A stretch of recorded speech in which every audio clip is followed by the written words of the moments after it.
मैं डॉक्टर कल्याण रवि, सहायक प्राध्यापक भूगोल, एमए, 4th सेमेस्टर, फर्स्ट इकाई, फर्स्ट पेपर, जिसमें हम आज मानव के विकास के बारे में चर्चा कर रहे हैं। पिछले दिनों हमने मानव का काल पूर्वज के अंतर्गत वानर वंश के बारे में चर्चा किए थे। आज हम कपिवंश की चर्चा करेंगे। इसके अंतर्गत है प्रोप्लिओपिथेकस। आज से लगभग 3.5 करोड़ वर्ष पूर्व ओलिगोसिन युग के आदि कपि का जीवाश्म मिस्र से मिला है, जो कपियों तथा मानव से अधिक मेल खाता है। यह लगभग कपि के समान आकृति वाला, किंतु उसके पूंछ छोटा था। इस आदि पूर्वज को प्रोपिथेकस या इजिप्टोपिथेकस का नाम दिया गया है। मायोसीन और प्लायोसीन युग की क्रमशः 2 करोड़ वर्ष और 1 करोड़ वर्ष पुरानी चट्टानों से कुछ आदि कपियों के भी जीवाश्म मिले हैं, जिन्हें लिग्नोपिथेकस और पायोपिथेकस नाम से जाना जाता है।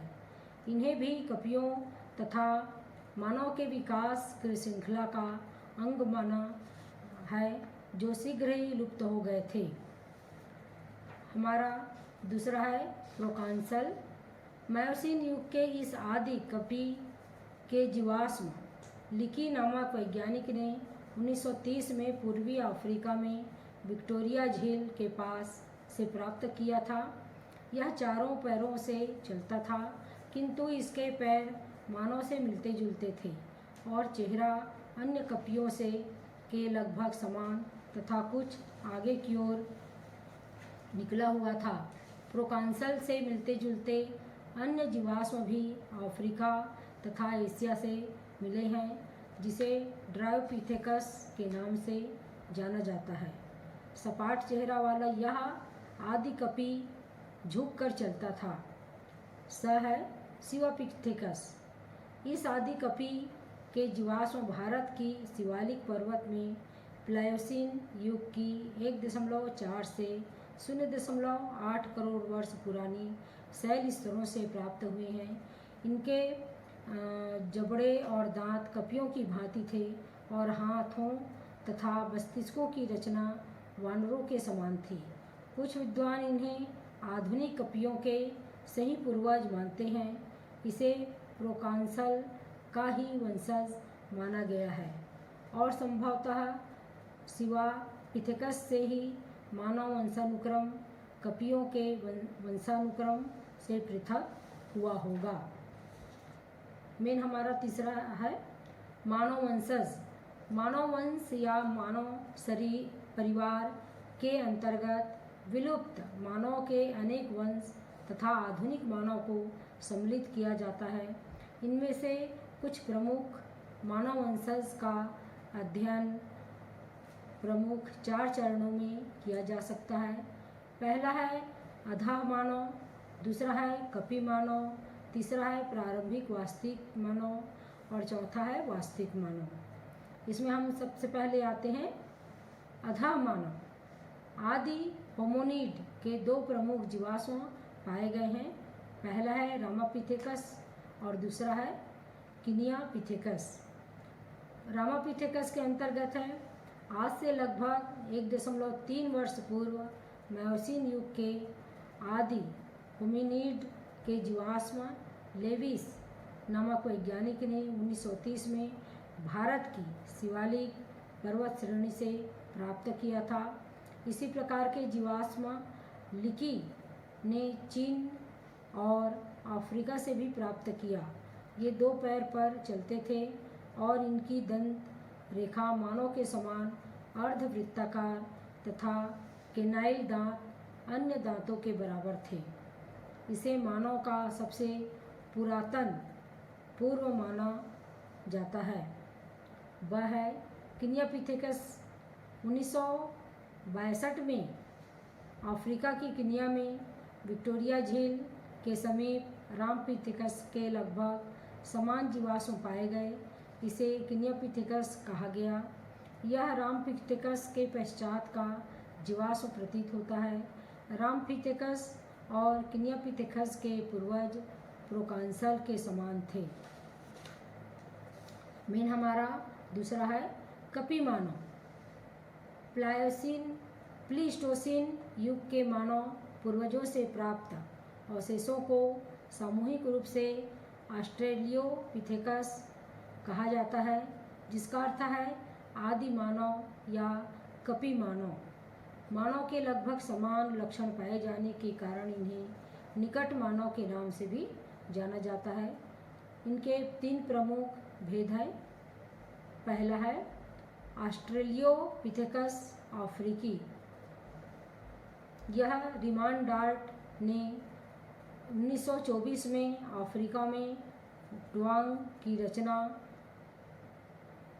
की चट्टाने से 6-7 वर्ष के बच्चे की खोपड़ी के रूप में जीवाश्म प्राप्त किया, जिसको देवांग बेबी का नाम दिया गया। जिससे अनुमान लगाया जा सकता है कि यह आदि मानव का जीवाश्म था, जो सीधा खड़ा होकर चलता था और 35 किलो वजन वाला तथा लगभग 120 सेंटीमीटर लंबा था। इसके केनाइन दांत कपी से छोटे थे और संभवतः यह सर्वहारी थे। दूसरा हमारा है ऑस्ट्रेलियोपिथेकस रोबस्टस। इसकी खोज एक वयस्क खोपड़ी के रूप में रॉबर्ट ब्रूम ने 1936 में किया और इसे पेरेंग्रोपस रायोस्टस नाम दिया। यह ऑस्ट्रेलियोपिथेकस अफ्रीका की तुलना में अधिक लंबा, भारी तथा शक्तिशाली होता था। इसके जबड़े भारी, दांत लंबे तथा भार लगभग 60 किलोग्राम था। यह शाकाहारी था और मानव विकास क्रम में एक पार्श्व शाखा के रूप में बुदित होकर शीघ्र ही विलुप्त हो गया। हमारा आगे का है जिनजैंथ्रोपुस मानव। लिकी नामक वैज्ञानिक ने 1959 में अफ्रीका के तंजानिया से एक और कपी जीवाश्म प्राप्त किया, जो 17.5 लाख वर्ष पुराना था। इसका नाम ऑस्ट्रेलियोपिथेकस बाइसा रखा गया। यह द्वीपचारी और इसका शरीर कम भारी था। ये संभवतः मांसाहारी थे और शिकार के लिए अनगढ़ पत्थरों को हथियार के रूप में प्रयोग करते थे। प्रारंभिक वास्तविक मानव।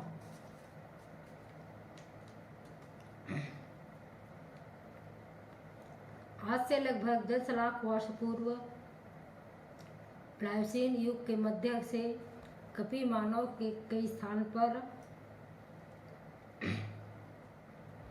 नवीन प्रकार के आदि मानव का विकास हुआ, जिसके हाथ, पैर तथा मस्तिष्क अपेक्षाकृत अधिक विकसित थे। आदि मानव समूह में रहते थे और अग्नि का प्रयोग करते थे। इन्हें वास्तविक मानव का प्रारंभिक माना गया। इनकी स्थिति कपियों और आधुनिक मानव के बीच की है। प्रारंभिक वास्तविक मानव से लेकर वर्तमान मानव के पूर्व तक के विकास क्रम में अद्भुत कतिपय प्रमुख मानव रूप है। उसमें हमारा पहला है होमो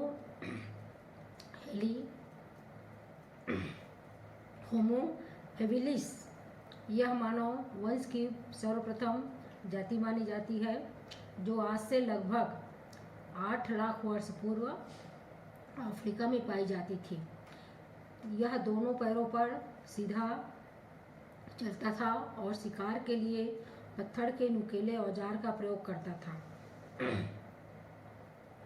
लिकी के अनुसार इसका कद 120 से 150 सेंटीमीटर तथा भार लगभग 50 किलोग्राम था।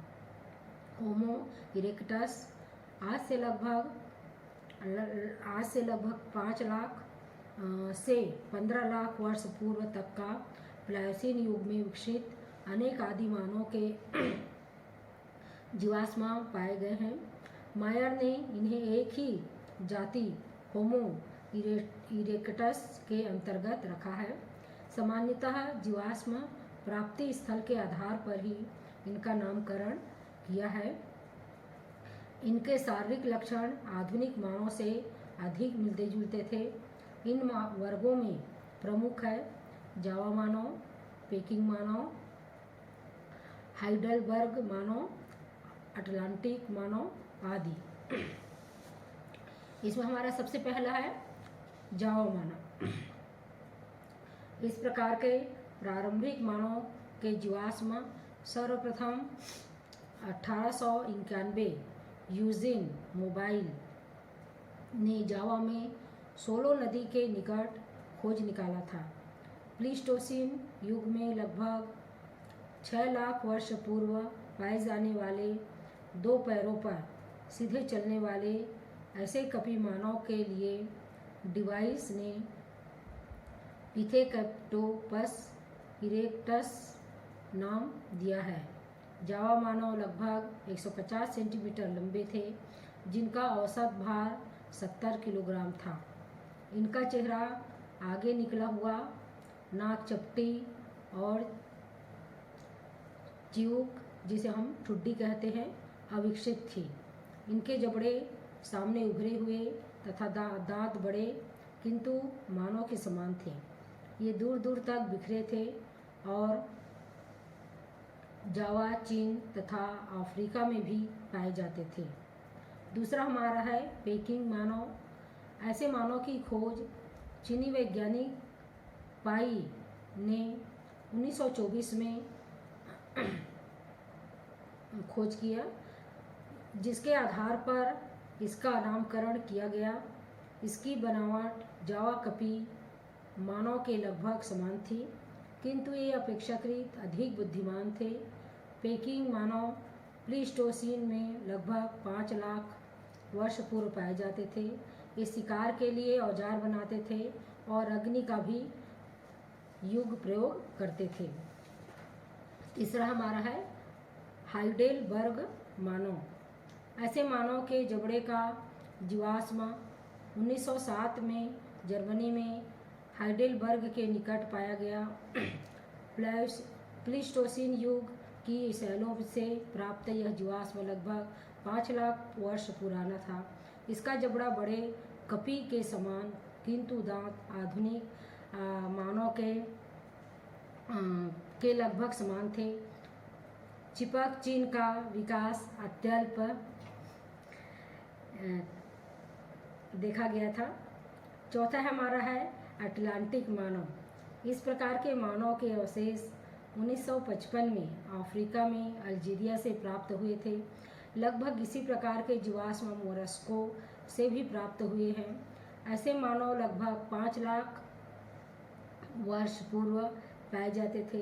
इनके शारीरिक लक्षण जावा और पेकिंग मानव के लगभग समान थे, किंतु ये अपेक्षाकृत कम बुद्धिमान रहे होंगे। चौथा हमारा है वास्तविक मानव। प्लीस्टोसीन युग के उत्तरकाल में वास्तविक मानव का विकास हो गया था। विश्व के कई स्थानों पर 1 से 2 लाख वर्ष पुराने जीवाश्म प्राप्त हुए हैं, जिससे ज्ञात होता है कि लगभग एक ही समय में विश्व के विभिन्न भागों में समान लक्षणों तथा संस्कृति वाले मानव जातियाँ रहती थी। मानव की इन आधुनिक जातियों को होमो सेपियंसेस के ही अंतर्गत माना जाता है। इसके प्रमुख रूप हैं, जिसमें पहला है निएंडर मानव। आज से लगभग 1.5 लाख वर्ष पूर्व यह मानव रहता था, जो लगभग 35,000 वर्ष पूर्व लुप्त हो गया था। उसके जीवाश्म 1856 में फुलराट नामक वैज्ञानिक ने जर्मनी के निएंडर घाटी में पाया था। इनका शरीर सुडौल तथा शरीर की लंबाई लगभग 160 सेंटीमीटर थी। ललाट चौड़ा ललाट छोटा, नाक चौड़ी थी, किंतु निचले जबड़े में चिबुक स्पष्ट नहीं थे। 17 मानव का निकटतम पूर्वज था, जिसने सामाजिक जीवन भी आरंभ कर दिया था। इसकी कपालधारिता वर्तमान मानव के लगभग समान थी। इसमें वाणी की क्षमता आ गई थी, किंतु इनका मस्तिष्क वर्तमान मानव से कम जटिल था। वह है क्रोमैग्नॉन मानव। निएंडरथल मानव के विलुप्त हो जाने के पश्चात लगभग 40,000 वर्ष पूर्व इस मानव जाति का उद्भव हुआ। संभव है कुछ समय तक दोनों प्रकार के मानव जीवित रहे हैं। इसके जीवाश्म को मैकग्रीगर नामक वैज्ञानिक ने 1886 में फ्रांस के क्रोमैग्नॉन स्थान से प्राप्त किया था। ये वर्तमान मानव के सर्वाधिक निकट तथा समान थे। इसका शारीरिक कद 180 सेंटीमीटर तथा कपाल वर्तमान मानव के ही समान था। इसका चेहरा सीधा और चौड़ा, नाक उठी हुई, ललाट चौड़ा एवं ऊंचा तथा चिबुक या ठोड़ी उठी हुई थी तथा विकसित थी। इनकी कपालधारिता 1600 सीसी था। क्रोमैग्नॉन नामक मानव के छोटे छोटे परिवार गुफा में रहते थे और भोजन को पकाकर खाते थे। शिकार के लिए पत्थर के औजार, कुल्हाड़ियों, धनुष बाण तथा हाथी दांत के भाले आदि का प्रयोग करते थे। ये निएंडरथल मानव की तुलना में अधिक बुद्धिमान और फुर्तीले थे। क्रोमैग्नॉन मानव लगभग 10,000 वर्ष पूर्व विलुप्त हो गए थे। वर्तमान या आधुनिक मानव हमारा सा है। ऐसा माना जाता है कि आधुनिक या वर्तमान मानव का विकास क्रोमैग्नॉन मानव से हुआ है। इसका विकास लगभग 10,000 वर्ष पूर्व एशिया में कैस्पियन सागर के सीमावर्ती क्षेत्र में हुआ। यह मानव की तरह खड़ा होकर चल सकता था, जिसकी टांगें भुजाओं से लंबी और मस्तिष्क सर्वाधिक विकसित तथा जटिल था, जिसके कारण यह जैव विकास के सर्वोदय स्थान पर प्रतिष्ठित हुआ। इसकी कपालधारिता 1450 सीसी, ललाट चौड़ा, चेहरा सीधा और ठुड्डी उभरी हुई है। वर्तमान मानव की उपजाति होमो सैपियंस कहलाती है। वर्तमान काल के सभी जीवित मानव इसी श्रेणी के अंतर्गत समाहित है। कालांतर में प्रवास के कारण वर्तमान मानव अनेक दूरवर्ती क्षेत्र में बिखर गए तथा दीर्घकाल तक पृथक पृथक पर्यावरणीय दशाओं में रहने के कारण उनके स्वरूप में भी उल्लेखनीय परिवर्तन हो गए।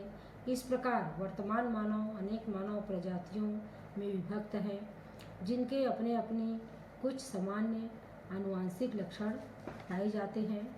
मानव विकास का अध्याय यहाँ पर समाप्त होता है। नमस्कार, धन्यवाद। अगले पीरियड में फिर मिलेंगे।